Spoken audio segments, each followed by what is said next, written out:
We're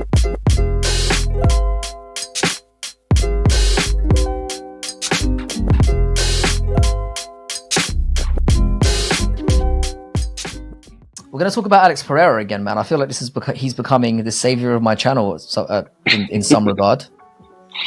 Now, I'm not doing this for clicks, I swear to God. Or I'm not only doing this for clicks, I swear to God. Obviously, we know that Pereira's just had another short notice step in and another really impressive performance. He certainly seems to be the man of the hour. Another rise up in the pound for pound rankings, which some people took really well, others did not. I don't know what you're arguing about here. I don't even know how we're in this conversation. Where are the helicopters when you need them? And we will talk about the pound for pound situation a little bit later. So if you're Pereira's manager, advisor, paramour, whatever, what would you be advising your guy to do next in his career? If I were part of Alex's team, obviously I'm looking out for the best circumstances for him, looking for, something that would push his name further into the minds of the masses. So one, we can get bigger fights. Two, he can be historical, which I think that at this point, that's what he's fighting for legacy at this point. He's already got, belts. So everything is legacy now, especially at this age. So I would be pushing all my chips in the center for a Tom Aspinall fight. 100%. Like, I want to fight Tom Aspinall. If not Tom Aspinall, and the long shot would be John Jones.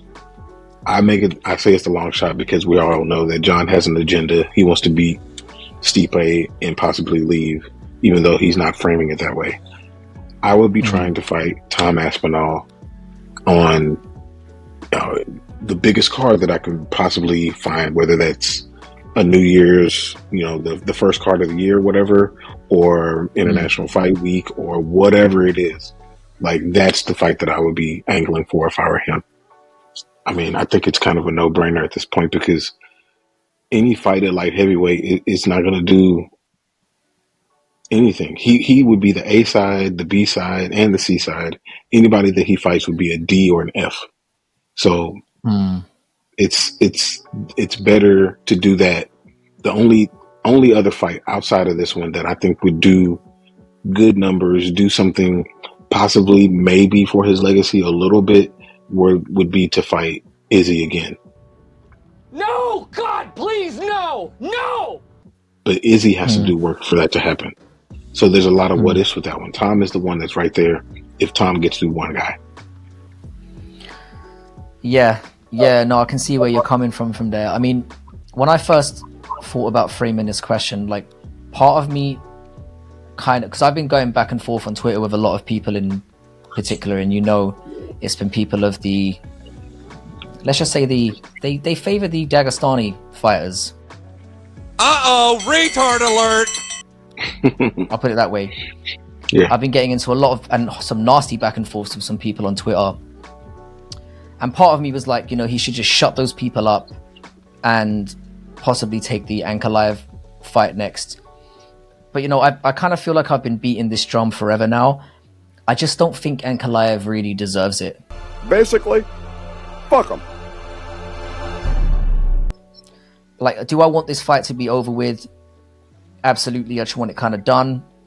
Am I confident that Alex beats the absolute shit out of him? I mostly am. I mean, there is a threat there. But I think like Alex's decision moving forward kind of depends on two things. Firstly, he basically needs Aspinall to batter Blades, because nobody wants to see him fight Blades if he wins. Nope.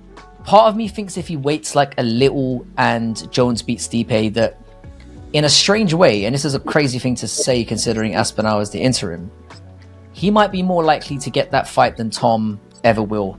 And I know that sounds fucking absurd, but you know how John Jones rolls.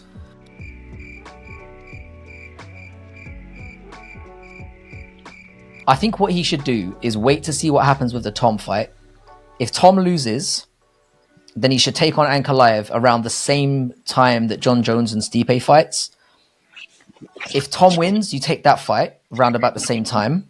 Because I feel like if he sits around and waits on Jones, he's not going to get that fight. But if he fights either Ankalaev or Tom around a similar time and wins, I think he's very likely to get it. I think I'm with you, man. At 37, he's got to be chasing legacy. And if he plays his cards right and his next 2 fights are very well strategically taken, he could vault himself into the GOAT conversation overnight. Like, it's that much of a serious situation. For me, he's already one of the most decorated combat sports athletes of all time. Not just because of the belts that he's accrued and the defenses he's had, but also because of the time frame he's done it in. We've spoken about that. I think this is the logical step for me. There's no other fights for him right now. I'd wait to see how the Tom fight plays out before he makes a decision. But for me, all paths should be leading towards that heavyweight fight, whoever it's against, for the belt, and as soon as he can possibly get it done. Yeah, it's interesting that you bring up the GOAT conversation with him. And, I did that video, where the Chat GPT, chose the GOAT based on a lot of parameters. And, where he lacked in the counting stats as far as like the amount of people that he's beaten and, the title defenses and stuff like that, where it did give him some credit was the pressure situations that he's been put in, fighting and defending in title fights. He's had more title fights. At this point, I think he's had the same amount as Khabib, and if not one more. So I think his ability to fight at the top of the division, fighting the elites, like, you have to consider him. Would I have him, in my top 5? No, but his career would be one that, like, you have to point it out when you're talking about the UFC. It's just one of those weird situations that he's taken full advantage of and been very successful. Like, you can't fault him for what he's done at all whatsoever. It's just worked out for him. And I think that if he's able to fight a John Jones, like, he'll be the older person. So like, they'll be the same. It won't be him taking advantage of an old John Jones necessarily. So No. Like, I would still favor John in that fight, but only because of the styles. John's not stupid enough to stand with him. He's not dumb. No, he's not. So, and I think that John actually would prefer to fight him. Because definitely. of that. He'd definitely rather fight Alex. Like, because Tom is way more well-rounded than Alex. Like, from what we've seen. I'm glad that you brought this up, because I do want to clarify that I don't want people jumping into the video and saying, why are you advising Pereira to go up? I don't think Pereira would win either of those fights. I don't think so. But it's one of those ones where, if he did, we're talking about undeniable shit right here, where it's obviously the GOAT conversation is always going to be subjective, but people who are on Alex's side would have a damn fine case if he was able to pull that off. Yeah, dude. Like, I mean, we in this sport, they deal with the situations of ifs and, throwing everything on the table and betting on themselves. Like, we talked about this, back in April when Max went up to fight Justin. Everybody would, like, not everybody, but a lot of people were saying that, okay, well, Justin, should smash him. But in our conversations, we were like, but if Max wins, all these possibilities. It's a very similar situation, except for even on a grander scale than even that. If Alex were to beat John Jones or beat Tom Aspinall, I mean, the legacy, like, geez, like, you would hardly be able to say anything negative about this man. Especially if it was in a case, and it sounds like it would be in a case where he'd be taking a third belt in the situation as well. No one's ever done that. No one's ever done that. So it's not, no one's ever even come close. So it's like not just the people that he's fighting, which would be considerable. I'd probably rather that he did Aspinall, maybe even on the same card as Jones and Stipe, just to make a point. That would be wild, dude. I mean, the lead up to it, like him talking about, man, that would be crazy.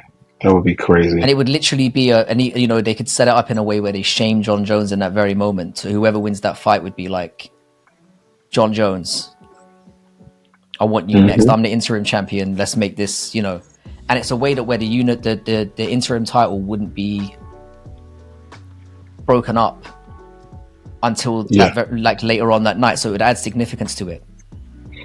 Yep. And then, I mean, the timing works out too. He just fought. He's got time to heal up, fix his toes and all that. Like, you know that they're not going to fight until November, Jones and Stipe. Yeah. So, and, I mean, for Alex to fight again in November, that would be a breeze for him. And if Aspinall fights, well, Aspinall's fighting at the end of July, could he turn around for November? Very possibly. If he gets out of there uninjured. There's a lot of ifs and buts, but like that's why I brought Ankalaev up as well, because if Tom either loses or isn't ready for November, just do the Ankalaev fight, get out of the way, and use that as your stepping stone to. That's the only way I'd risk the fight with or have the fight with Ankalaev in those circumstances. That would make total sense. There's a lot of options. There is, and there's a lot of options for this man, and it's exciting. But as I said in the comments, do comment on what you think he should do. Who should Alex fight next? What would you do if you were in his situation? And what do you think will happen? I guess.